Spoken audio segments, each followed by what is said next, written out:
I want to specially welcome you. Adekunle is a successful, wealthy man who helped a lot of widows and orphans.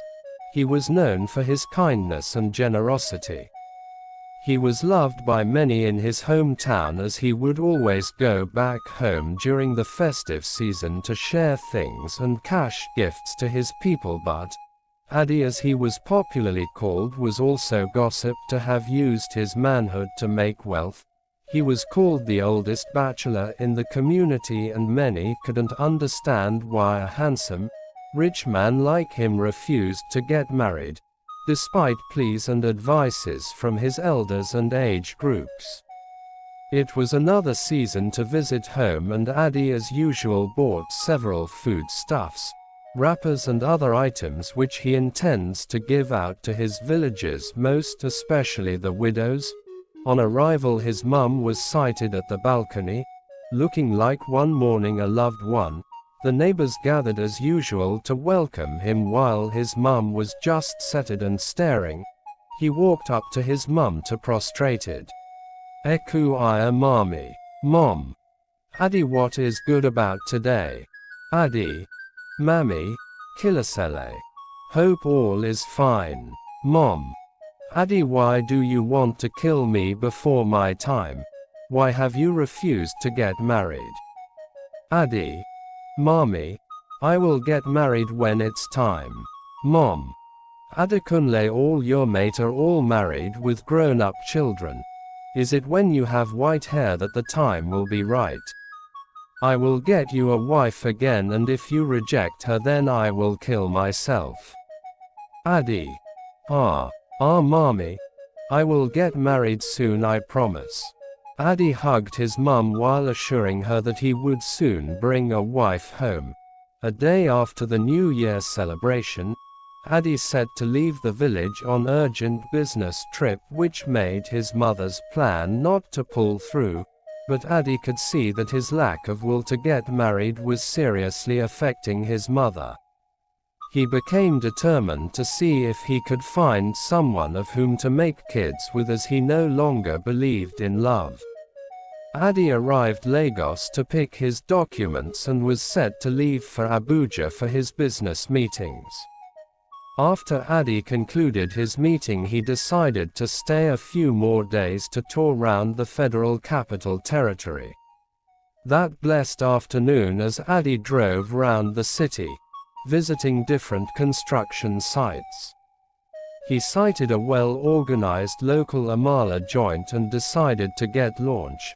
On getting there, he saw a beautiful, tall black girl dishing out amala.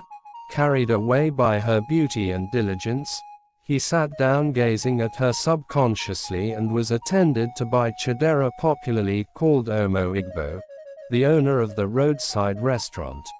As he ate, he kept hearing different people calling her Omo Igbo, and that confused him because amala is an indigenous food of the Yoruba people and is often made by them.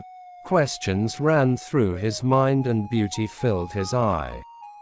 After eating, he asked her if Shush is really an Igbo girl, and she said yes.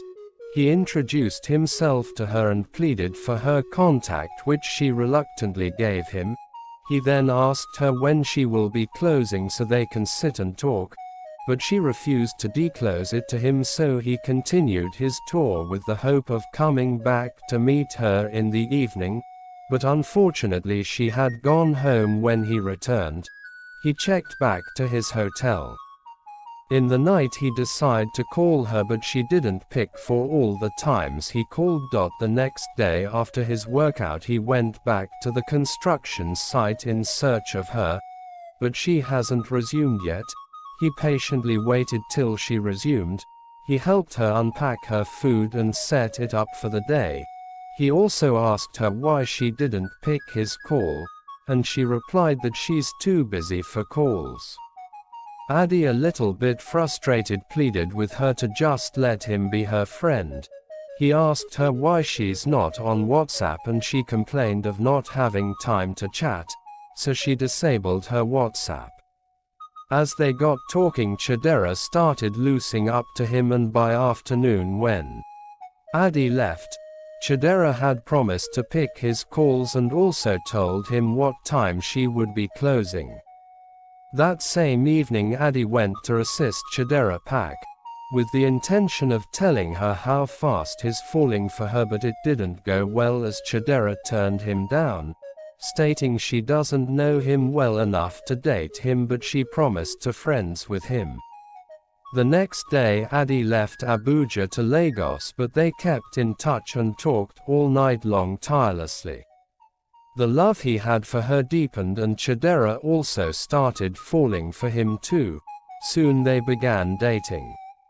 One of beautiful evening Adekunle paid Chidera a visit in Abuja and they bonded well. That night they got talking and Chidera asked him why he wasn't married at his age. Adi then told her about his painful past, how he fell in love with his first love, a jockey, in secondary school, and after they graduated she lost her father. They had both agreed to attend the same university but she couldn't, because she had no one to pay her fees and they've already gotten admission. He narrated how he sacrificed his fees for her to go to school while lying to his parent that he was in school. He had to do menial jobs to see her through school. For 5 years he sacrificed his school fee while deceiving his parent that he was in school, but she left him after her graduation, stating that she can't marry an illiterate.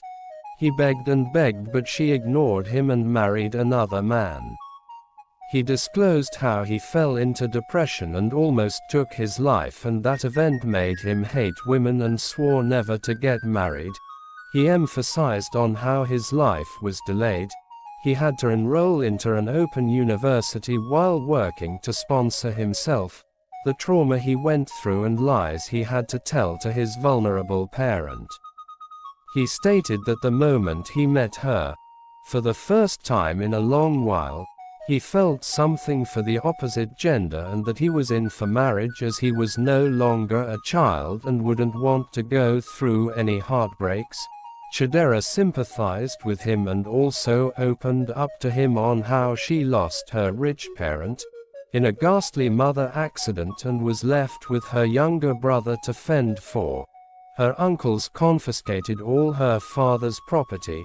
Rumors had it that they sold everything including her father's Fari house and all the goods in it and shared the money within themselves.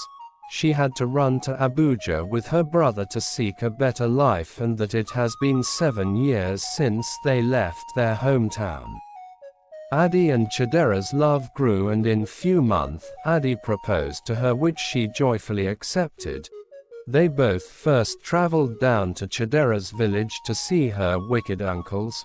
On getting there her uncles said that they can't marry her out to a Yoruba man. Adi pleaded with them but they bluntly refused, and one of her uncle's wife advised them to involve the village king, who later gave a decree that nobody should stop her from getting married to the man she wanted because of tribal differences. The king emphasized on the unity and love of humanity, that no one has the right to discriminate one another for whatever reason.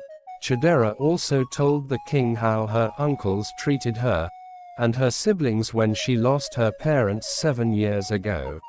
The king commanded her uncles to apologize to her and desist from their evil ways. He instructed them to return every penny they took from her. But after they apologized, Adi told the king that there's no need for Chidera's uncle to return the money realized from selling Chidera's father's property, as he is sure they can't afford it. He suggested that they only return the landed property in their possession to Chidera's younger brother, as he is ready to see the kid through school. The king appreciated him for his kind gesture towards Chidera's brother and wicked uncles. He gave a decree that all marriage rites should be joyfully accepted. Chidera's uncle gave him the list as custom demanded and gave him a date to return for dowry payment. Meanwhile, Adi was seriously troubled whether or not his mum will be pleased with the woman he wants to marry. because he grew up hearing his mum talking against intertribal marriage. He knew deep down that his mum had something against the Igbo tribe specifically, as she believes that their women loves money too much and are hence gold digger.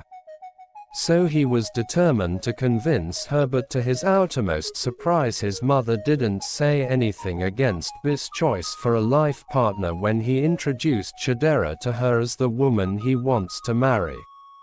Later that night, he asked his mum why she didn't go against the woman he chose, but his mum surprisingly told him that she knows what happened to him in his former relationship, that she cried to the village priest, who later disclosed the ugly thing Ajoke, the girl he trained in school with his school fees, did to him. She also added that Story taught her not to discriminate, as there are bad and good women everywhere. Adekunle and Ajoke journey had taught her that only one's personality and genuine love matters. When it comes to love and marriage, and tribal differences never counts. Adi and Chidera got married and had beautiful children together. Amidst all gossips and inter-tribal war, and their intertribal love story became an inspiration for many others, breaking down barriers and encouraging people to embrace love above all else. Answer: Adekunle and Chidera lived happily ever after, cherishing the love they had fought so hard to find, and forever grateful for the support they received from the king.